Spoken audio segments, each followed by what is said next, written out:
look at this dear, this problem, the 14th term from the end in the expansion of this, ठीक है, expansion हमारे पास है root x minus root y to the power 70. What we want 14th term from the end से चाहिए, तो these are three options and fourth is none.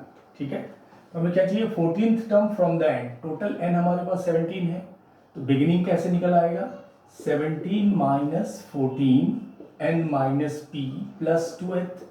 Correct, formula से n minus p plus 2th जो अपने को beginning देता है, तो 3 प्लस 2 यानी फिफ्थ टर्म क्या हो गया फ्रॉम द बिगिनिंग. अपने को कैलकुलेट कर लें अगर, तो इनमें से ऑप्शन मिल जाएगा.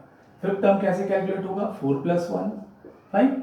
ये बात क्लियर हुई. 14th term from the end, तो ये 14th अपना पी था, एन यहाँ पे 17 है पावर, तो 17 minus 14 plus 2th is becomes a fifth term. And fifth term from the beginning अब कैलकुलेट कर लेंगे. वो कैसे होगा 4 प्लस 1 एनसीआर, तो यहाँ पे अपना एन कितना है 17, are is 4, 17c4, x is root x, n minus r, 17 minus 4, y is minus root y and to the power r. ठीक है, सो अब अगर मैं इसको सिंप्लीफाई करूं तो ये हमें क्या देगा 17c4 ऐसे ही छोड़ दीजिए, क्योंकि ऑप्शन में कॉम्बिनेशन ऐसे ही रखा है, एक्सपेंड नहीं की गई है. x पे पावर ये कितना हो गया 13/2, 13 और ये half 13/2, and this is positive, negative है whole even power, and root है तो ये square. So this is the option, this one. Clear? So 14th term from the end in the expansion of this is this one, and the answer is this. ठीक है, ये n minus p plus 2 का result आप याद रखते हैं, तो from the end वाली problem you can do it easily. ठीक है dear, so this way we have seen these end beginning वाले प्रॉब्लम. अब हमारे पास टर्म दिए रहेंगे और कुछ मिसिंग चीजें निकालनी होंगी ए और एन की, वो हम कैलकुलेट करते हैं. Look at this.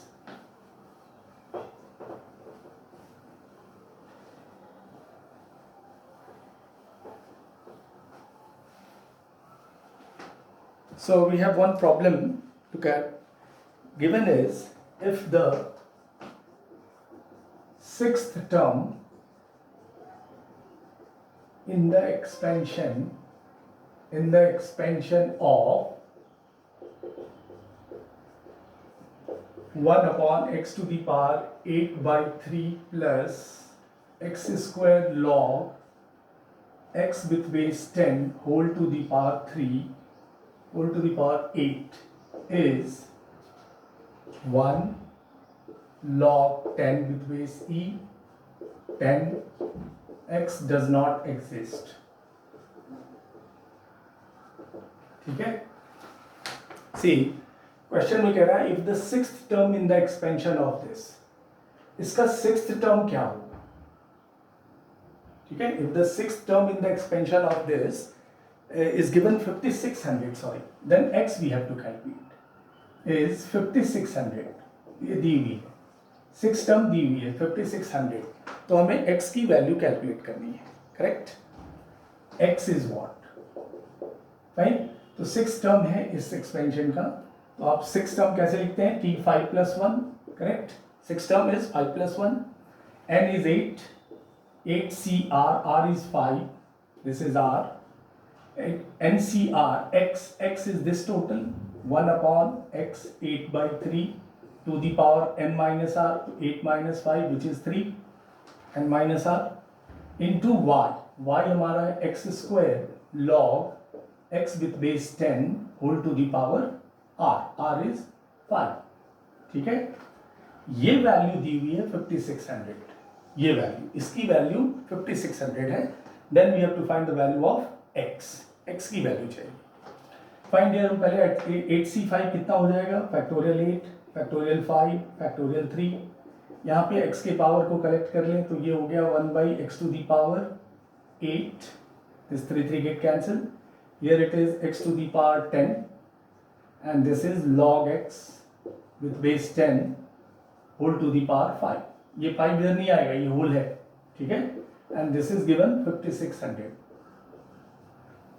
ठीक है, ये मेरे ख्याल से 56 होगा, 8 इंटू 765, आप 8766 गया तो ये 56 आ जाएगा.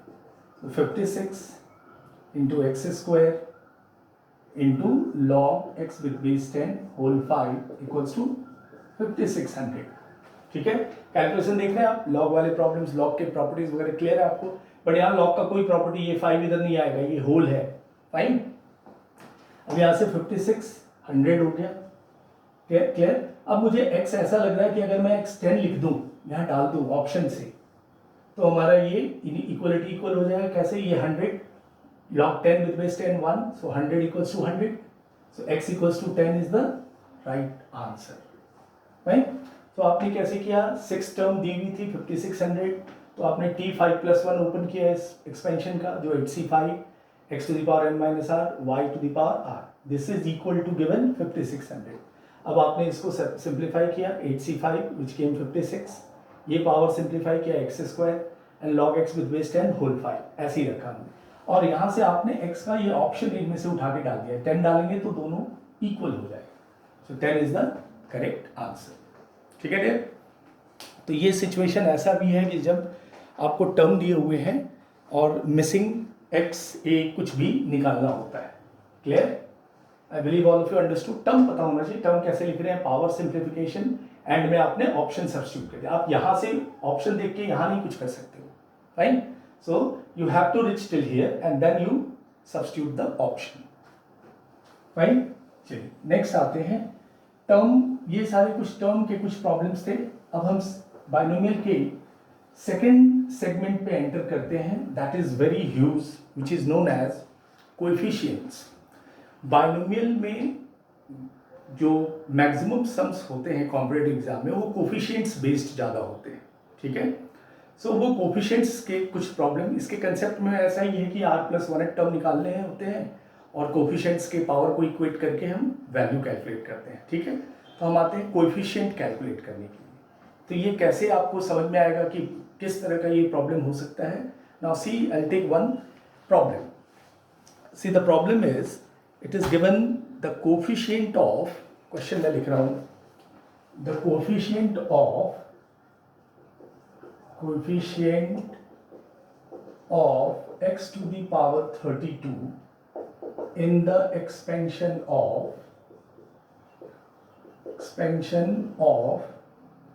x to the power 4 minus 1 by x to the power cube 15 is.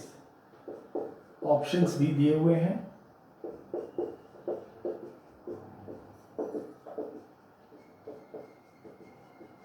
These are options. अब इसको समझते हैं. The coefficient, what is the meaning of coefficient? See, coefficient की मीनिंग आपको अलजेब्रा में क्लियर है. लेट्स से मैं अगर 3x³ y² लिखा, अगर मैं ask you what is the coefficient of y², तो what you will say, this much. Coefficient of y² is this much. अगर मैंने इसी में पूछा कोफिशिएंट ऑफ x, तो कोफिशिएंट ऑफ x क्या होगा यहाँ पे, 3x² y². फाइन. समझ में ना, आजू बाजू की जो चीज़ें होती हैं वो, और वो प्रोडक्ट में होता है, तो that is known as coefficient. उसी तरह ये x to the power 32, इस बाइनोमियल एक्सपेंशन को आप जब एक्सपेंड करते हैं, देन वी हैव टू सी कि x to the power 32 जो टर्म पावर है, x की पावर 32, उसके साथ क्या टर्म अटैच है. ठीक है. जब ये एक्सपेंड होगा, कहीं पे भी x to the power 32 आएगी, कभी हो सकता है नहीं भी आ सकता है, तो वहाँ पे हम कोएफिशिएंट 0 लिखते हैं. ठीक है. तो हमें इस बाइनोमियल को एक्सपेंड नहीं करना है. एक्सपेंड करेंगे तो 16 टर्म लिखने पड़ेंगे, और तब हमें ढूंढना पड़ेगा x to the 32. तो इससे बचने के लिए हमारे पास जो मेथडोलॉजी है, जो ट्रेडिशनल बाइनोमियल टर्म में यूज करते हैं, वो हम करते हैं. ठीक है. कोफिशिएंट का क्लियर है कंसेप्ट. कोफिशिएंट का सेंस ये होता है. Fine. Now look at this, how we will calculate. तो डियर हम क्या करेंगे, इस जो बाइनोमियल है इसके अंदर हम टर्म जनरेटर जो है हमारा TR+1 वो क्रिएट करते हैं, जो टर्म बनाता है T1 T2 T3.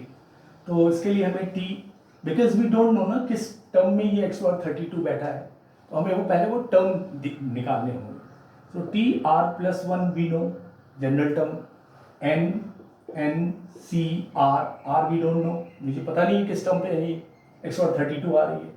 तो NCR, N सी एन क्या, इस एक्सपेंशन का power, x is your x to the power 4, n minus r 15 minus r, y is minus 1 by x cube and to the power r.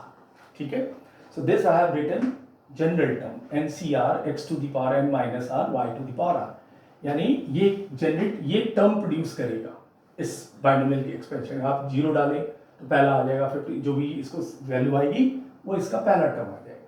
ठीक है, so this came. Now what we will do, we will collect the power of x in one place, x के power को एक जगह accumulate कर लेंगे।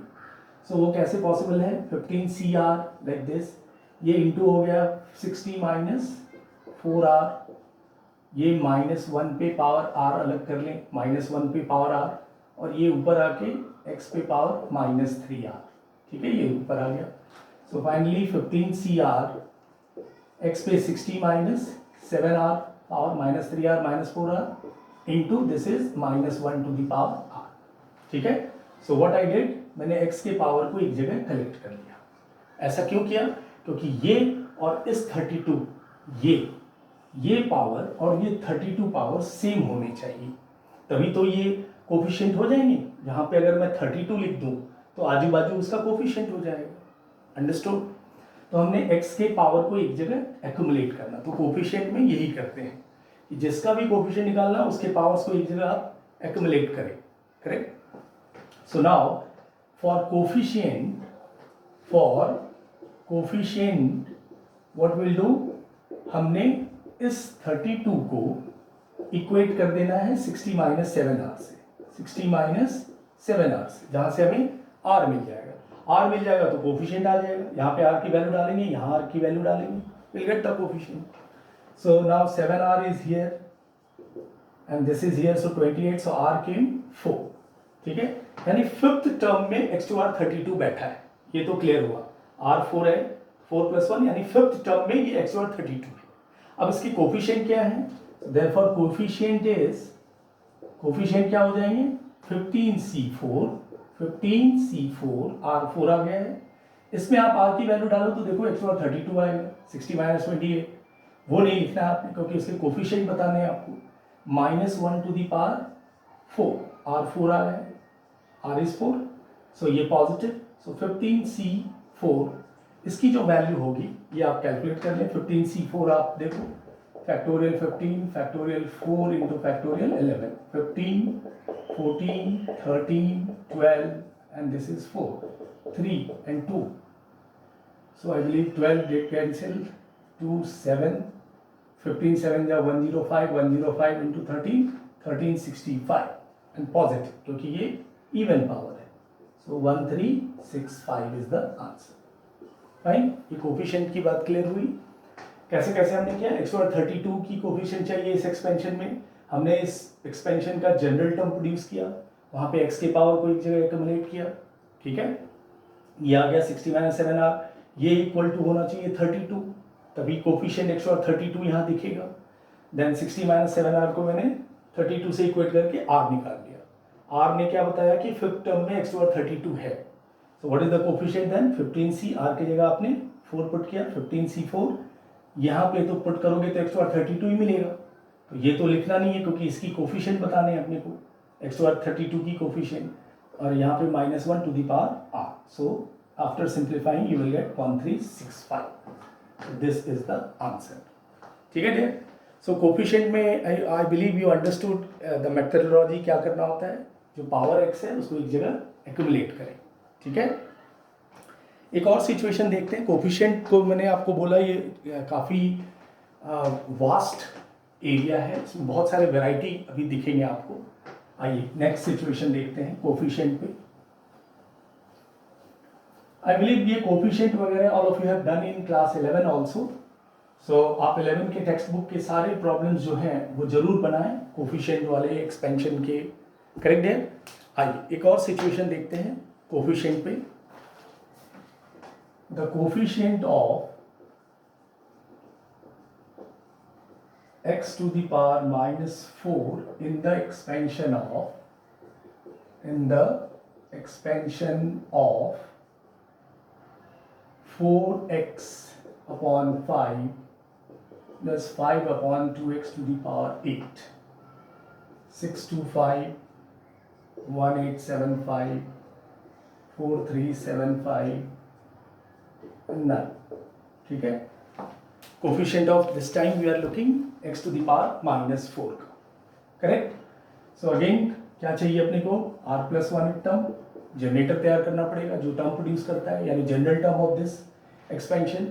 सो this is tr+1, n is 8, ncr, x is this total 4x/5, 8 minus r, y is 5/2x, this time it is plus, so no need to write anything, 5/2x to the power r. ठीक है, this we have written tr+1 term. ठीक है, general term. अब हमने क्या करना है, x के पावर को एक जगह कलेक्ट करेंगे, 8cr, क्योंकि x पे -4 है power, this is x to the power -4. So ये हो गया 4/5 टू द पावर, नंबर्स की पावर को अलग कर लिया, 8 minus r, and this is x to the power 8 minus r, और ये आ गया 5/2 to the power r into x to the power -r, this will go minus r. So this is nothing but 8cr 4/5 8 minus r into x to the power 8 minus 2r into 5/2 to the power r. ठीक है, carefully ये सब calculation आपको exam hall में समझ के करते रहना है. अब हमारे पास ये डेयर -r और ये -r, इट बिकम्स -2r, और ये 5/2 पे r हो गया. अब कोफिशिएंट के लिए हमने क्या करना है, for coefficient this power 8 minus 2r we have to equate to -4. 8 minus 2r को -4 से इक्वेट करेंगे, देन ओनली यहाँ पे x टू द पावर -4 दिखेगा. ठीक है, सो 8 minus 2r is -4. So from here we will calculate r. 2r is 12, r is 6. r 6 is confirm. यानी 7th term में ये x2r -4 है इस एक्सपेंशन का. किस टर्म में, 7th टर्म में. यहाँ पे टर्म नहीं बताने हैं, अपने को कोफिशिएंट बताने हैं. तो we came to know that r6 तो 7th टर्म में ये टर्म आएगा, तो वो उसके कोफिशिएंट क्या होंगे, तो हम r की वैल्यू यहाँ पे सब्स्टिट्यूट कर देते हैं. So therefore coefficient of x to the power -4 is 8c, r6 है, 8c6, this is 4/5, 8 minus 6 it is 2, 5/2 to the power 6, 5/2 to the power 6. ठीक है, इसको अब आप कैलकुलेट करेंगे. ठीक है, 5/2 to the power 6, इसको कैलकुलेट करेंगे, what ever it will come, the answer factorial 8, factorial 6, factorial 2, ये 4 to the power 2 है, यानी 2 पे 4 कर लो आप, 5 स्क्वायर, ये 5 पे 6 है, ये 2 पे 6 है, 8 7, दिस इज 2, 6 कैंसिल, 2 यहाँ से 7 हो गया, तो नीचे आ गया 3, इधर आ गया 5 पे 4, ये 8 गया, 6 2 5 into 7, that is nothing but 7 4 3 4 3 7. So this is the answer. ठीक है, ये आपको ये कैलकुलेशन थोड़े करने होंगे. आई बिलीव आपने ये कॉम्बिनेशन में भी इस तरह के प्रॉब्लम्स किए हैं, सिंप्लीफाई करने वाले, फैक्टोरियल वाले. So understood there, coefficient of x to the power -4 कैसे कैलकुलेट हो गया, आपने tr+1. ठीक है, x के पावर को एक जगह कैलकुलेट एक्यूमुलेट करना है, उस पावर को इक्वेट करना है जो डिमांड है क्वेश्चन में, -4 से इक्वेट किया, then r equals to 6 you have. ठीक है, when r is 6, substitute here, जो कोफिशिएंट ऑफ क्या दे देगा, x टू द -4. देखिए आप 6 डालिए यहाँ पे, 8 minus 12 is -4. So coefficient of x to the 4, जहाँ जहाँ r है वहाँ पे हमने ये 6 डाला. ये वैल्यू वहाँ पे नहीं शो करना है, क्योंकि वो तो आएगा ही x टू द -4, उसकी कोफिशिएंट्स ये दिख रहे हैं, यानी आजू बाजू, इसके आजू बाजू. ठीक है, ये और ये. So this is what the value of 4375. Clear. So ये कोफिशिएंट के ये ट्रेडिशनल सम है जो आप ध्यान रखें, ये सब मिनिमम आना चाहिए आपको. ठीक है, इसमें थोड़ा वेराइटी मैं चेंज कर रहा हूँ कोफिशिएंट में, ये ट्रेडिशनल टाइप है. करेक्ट. आइए नेक्स्ट सिचुएशन देखते हैं कि इसी में जब मिसिंग चीज़ें कुछ लिखी होती हैं तब कैसे करें. Look at this.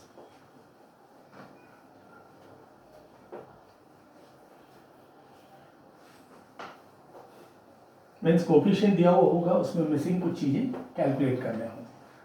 सो ये कोफिशिएंट टाइप आई बिलीव आप प्रैक्टिस करेंगे, आपके टेक्स्ट बुक में भी बहुत सारे सम्स हैं. If the coefficients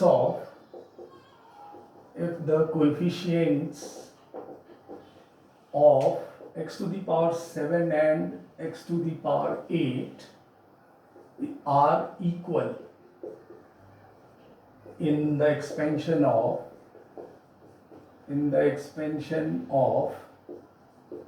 2 plus x upon 3 whole to the power n, then n is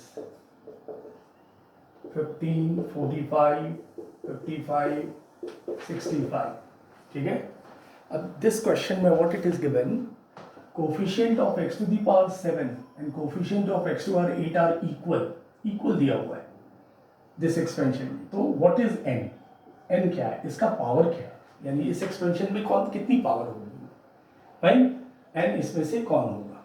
ठीक है. सो डियर वापस आते हैं, x ओवर 7 और x ओवर 8 के कोफिशिएंट को हम निकालते हैं. उसके लिए हमें कुछ नहीं, क्या करना पड़ेगा, वापस जनरल टर्म बनाने पड़ेंगे. टी आर प्लस 1 इसका क्या होगा, n C r x is 2 here, n minus r y is x by 3 to the power r. ठीक है, एक्स बाई 3.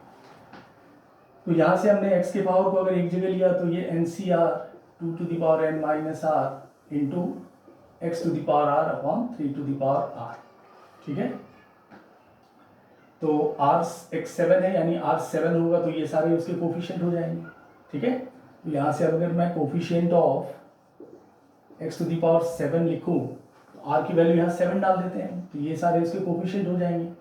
तो n c 7, n we don't know, r we came to know, r 7 डालना होगा. N c 7 2 to the power n minus 7 और into 1 by 3 to the power 7. ठीक है. अब हम आते हैं coefficient of x to the power 8. So coefficient of x to the power 8 वो क्या होगा, आर की जगह 8 डालें आप, ये एक्स आर है ना, तो यहाँ पे 8 डालेंगे आप, तो ये क्या होगा, n c 8 2 to the power n minus 8 into 1 by 3 to the power 8. ये दोनों इक्वल है, this is given equal, then we have to find the value of n. ठीक है. क्लियर बात, यहाँ तक समझ में आई बात. Coefficient of x to r 7 हमने ढूंढा इस जनरल टर्म से, coefficient of x to r 8 देखा, और ये दोनों according to question given equal, and then we have to find the value of n. ठीक है. Now see how we will proceed after this. अभी इन दोनों को इक्वेट करते हैं, look at this, and then we will get the value of N. So n c 7 2 to the power n minus 7 into 1 by 3 to the power 7 equals to NC8 2 to the power n minus 8 into 1 by 3 to the power 8. ठीक है. अब ये इतने बड़े calculation से बचने के लिए क्या है कि ऑप्शन भी अगर आप यूज कर ले यहाँ n की जगह, अगर ये दोनों इक्वल हो गया तो काम हो जाएगा, नो नीड टू सिंप्लीफाई, इतना टाइम वेस्ट नहीं होगा. तो अपने को रियलाइज हो रहा है कि अगर 15 या n की जगह डालते हैं तो 15C7 और 15C8 सेम होता है. ठीक है. सो मैं ऑप्शन ही काम कर रहा हूँ, ये होता है, सिंप्लीफाई होगा ये, बट मैं ऑप्शन से देख रहा हूँ. अगर ऑप्शन से देखे, अगर n को मैं 15 लूँ, इसका ऑप्शन ये लूँ, तो 15C7 इज 15C8, सेम है ये 15C7. यहाँ 2 टू दी पावर कितना हो गया 8, और ये 3 टू दी पावर 7 है. इधर 15C8 2 टू दी पावर, यहाँ पे n 15 8 दिया तो ये कितना हुआ 2 टू दी पावर 7, और ये 3 टू दी पावर 8 है. सो देखो यहाँ 9 माइनस 7 8 है, यहाँ पे 15 माइनस 7 आ रहा है, तो ये दोनों सेम आ रहा है, बट ये वैल्यूज आपके सेम नहीं आ रहे, तो ऑप्शन में फंसने का चांस रहता है. तो इसलिए ऑप्शन अवॉइड कीजिए. कई बच्चे बोलते हैं सर मैं यहाँ से ऑप्शन डाल के देखूँ, तो ये टाइम की बात है, आप सिंप्लीफाई कर लिए तो वेरी गुड, अदरवाइज जम गया तो जम गया, नहीं तो सिंप्लीफाई करना ही पड़ेगा. ठीक है. तो यहाँ से NC7 और NC8 जो है दोनों इक्वी डिस्टेंस, आप इसको कैंसिल कर सकते हैं. ठीक है. 2 to the power n minus 7 n minus 8. So somewhere it is problem 2 to the power n को आप एक जगह कलेक्ट करें, ये यहाँ से डिवाइड करेंगे. Wait, something we are doing somewhere mistake और व्हाट. NC7 NC8 बराबर हो गया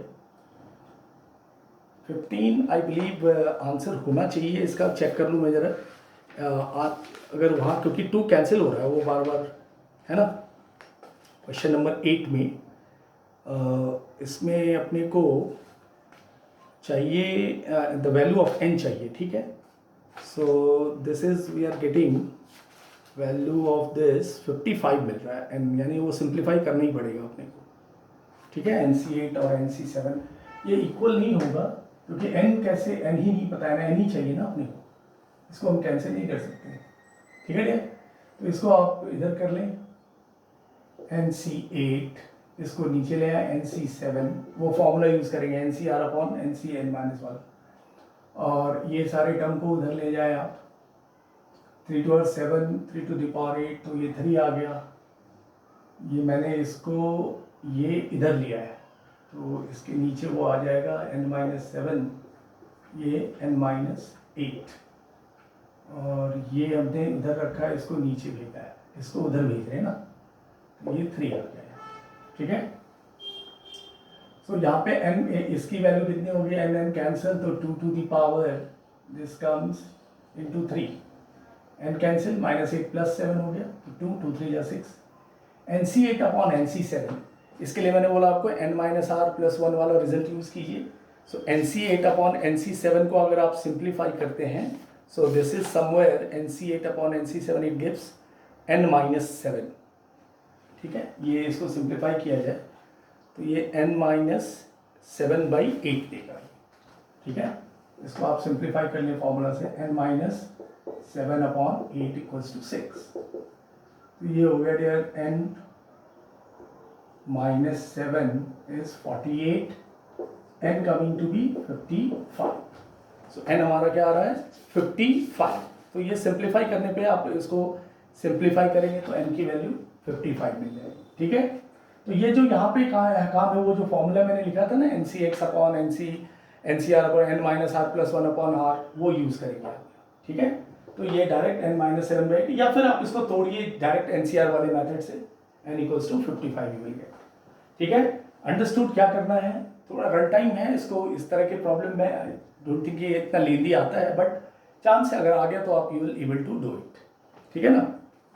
तो व्हाट यू हैव सीन कि कोफिशिएंट इक्वल दिए हुए थे, तो अपने को क्या करना था, n की वैल्यू कैलकुलेट करनी थी, करेक्ट। कोफिशिएंट को इक्वेट किया, कोफिशिएंट 7 दिस, ये दोनों इक्वल किया, और यहाँ पे ऑप्शन देके डालिए या फिर इसको सिंप्लीफाई करिए, you will get the answer, ठीक है। चलिए अब यहाँ से इस कोफिशिएंट बेस्ड पे एक दो और सम्स देखते हैं, क्योंकि कोफिशिएंट में we have lot of variety, ठीक है।